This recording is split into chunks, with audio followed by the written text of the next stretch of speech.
নমস্কাৰ এই মুহূৰ্তত আহি পৰিছে ৰাতিপুৱাৰ কেইবাটাও গুৰুত্বপূৰ্ণ খবৰ আজি 20 আগষ্ট অসমৰ লগতে ভাৰতৰ বিভিন্ন প্ৰান্তৰ পৰা এনে ধৰণৰ খবৰসমূহ নিতৌ চাবৰ কাৰণে চেনেলটো সাবস্ক্ৰাইব কৰি ভিডিঅ'টোত এটা লাইক কৰি দিব এই মুহূৰ্তত জনাই আছো এটা গুৰুত্বপূৰ্ণ খবৰ এটা কৈ মিয়া খেদিত কোনো শক্তিয়ে এবাৰ মিয়াক বচাব নোৱাৰে আমি সন্দেহযুক্ত বাংলাদেশী নাগৰিকৰ পক্ষত থকা সংগঠনক ওপেন চ্যালেঞ্জ দিছো দম আছে যদি উজনি অসমত এটা মিয়া ৰাখি দেখুৱাওক এবাৰ ওপেন চ্যালেঞ্জ দিছে মিয়াৰ বিৰুদ্ধে সিতু বৰুৱাই উজনি অসমত কেইবাটাও দল সংগঠনৰ নেতাই অভিযান আৰম্ভ কৰিছে মিয়া মুছলমানৰ বিৰুদ্ধে কোনো ভাড়াঘৰত যাতে মিয়া মুছলমানে থাকিব নোৱাৰে তাৰ বাবে মালিক সকলক কঠোৰ নিৰ্দেশনা দিয়া হৈছে পৰৱৰ্তী খবৰ হিমন্ত বিশ্ব শৰ্মাই ক্ষমতাৰ অপব্যৱহাৰ কৰিছে মুখ্যমন্ত্ৰী হিমন্ত বিশ্ব শৰ্মাৰ বিৰুদ্ধে সৰব হৈ পৰিছে এআইএমৰ নেতা আসাদুদ্দিন ওৱেইছিয়ে টুইটযোগে কৈছে অসম চৰকাৰে স্পষ্টভাৱে ক্ষমতাৰ অপব্যৱহাৰ কৰিছে নতুন অপৰাধমূলক আইনসমূহে ব্ৰিটিছৰ উত্তৰাধিকাৰ বিদ্ৰোহ নিৰ্মূল কৰা বুলি অমিত শাহে দাবী কৰাৰ পিছতো ইয়াৰ বিধানসমূহৰ অপব্যৱহাৰ অব্যাহত আছে উচ্চতম ন্যায়ালয়ৰ সুৰক্ষা লাভ কৰাৰ মাত্ৰ কেইদিনমান পিছতে অসম আৰক্ষীয়ে পুনৰ আইন উলংঘা কৰি দুজন সাংবাদিকক সমন জাৰি কৰিছে আন এটা খবৰ খৰব হৈ পৰিছে আমচুৰ নেতা আইনুদ্দিন আহমেদে কৈছে দুৰ্বল দুখীয়া আৰু দৰিদ্ৰ মানুহৰ ওপৰত অত্যাচাৰ কৰা সকল অপদাৰ্থ জাতীয়তাবাদৰ নামত ভণ্ডামি উজনি অসমত পুনৰ মিয়া বিৰোধী অভিযান চলি আছে উজনি অসমৰ কেইবাটাও দল সংগঠনৰ নেতাই ভাড়া ঘৰে গৈ মিয়া বিৰোধী অভিযান আৰম্ভ কৰিছে উজনি অসমত এজনো মিয়া মুছলমানে থাকিব নোৱাৰিব বুলি অভিযান আৰম্ভ কৰি কেইবাজনো দল সংগঠনৰ নেতা আটক হৈছে আইনুদ্দিন আহমেদে কৈছে যে কাম কৰিবলৈ যোৱা দুৰ্বল দুখীয়া আৰু দৰিদ্ৰ মানুহৰ ওপৰতহে অত্যাচাৰ কৰিব পাৰিছে বহু মিয়া মুছলমান ডক্টৰ ইঞ্জিনিয়াৰ হৈ শিৱসাগৰত উজনি অসমত আছে কিন্তু তেওঁলোকৰ ওপৰত তেওঁলোকে অত্যাচাৰ কৰিব নোৱাৰে বিভিন্ন দল সংগঠন সেই ইঞ্জিনিয়াৰ ডক্টৰ সকলৰ ওপৰত অত্যাচাৰ কৰিব নোৱাৰে কিন্তু খাতি খোৱা দিন হাজিৰা কৰি পুহপাল দিয়া সেই সকল লোককহে অত্যাচাৰ কৰা আৰম্ভ কৰিছে ইয়া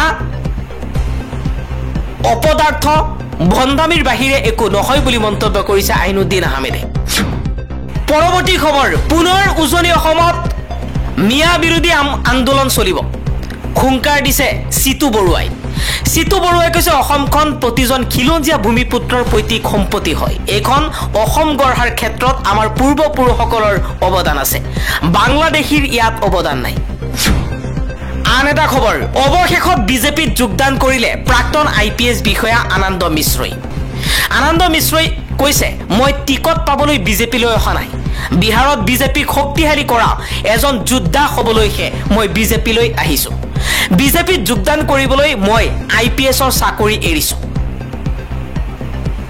এবাৰ মন্তব্য কৰিছে প্ৰাক্তন আইপিএছ বিষয়া আনন্দ মিশ্ৰই অসমত বহু বছৰ চাকৰি কৰিছিল আনন্দ মিশ্ৰই আৰু অৱশেষত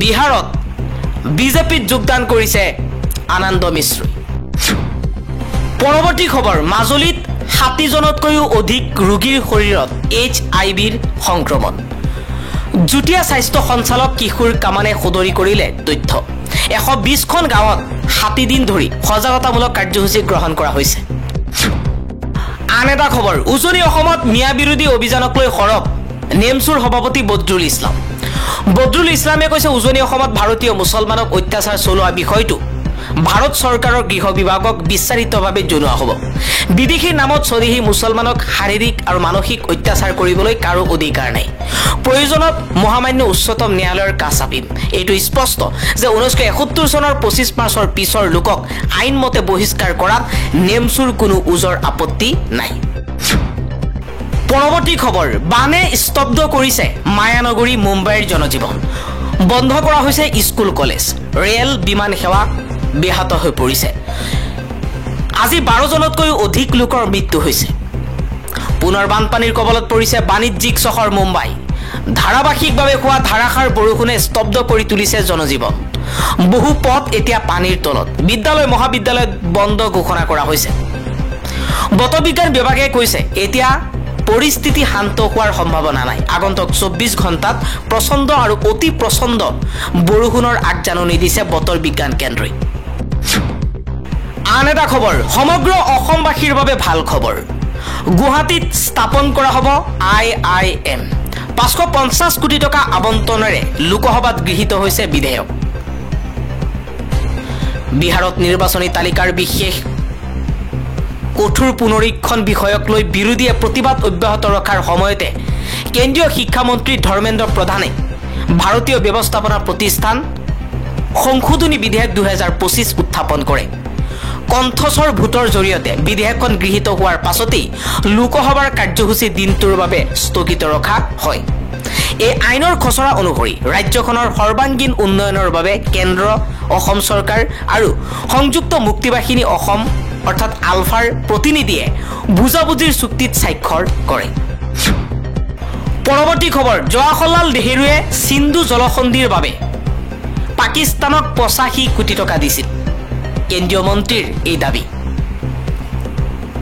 কেন্দ্ৰীয় পৰ্যটন মন্ত্ৰী গজেন্দ্ৰ সিং শেখাৱতে সিন্ধু জলসন্ধিক লৈ ডাঙৰ দাবী কৰিছে।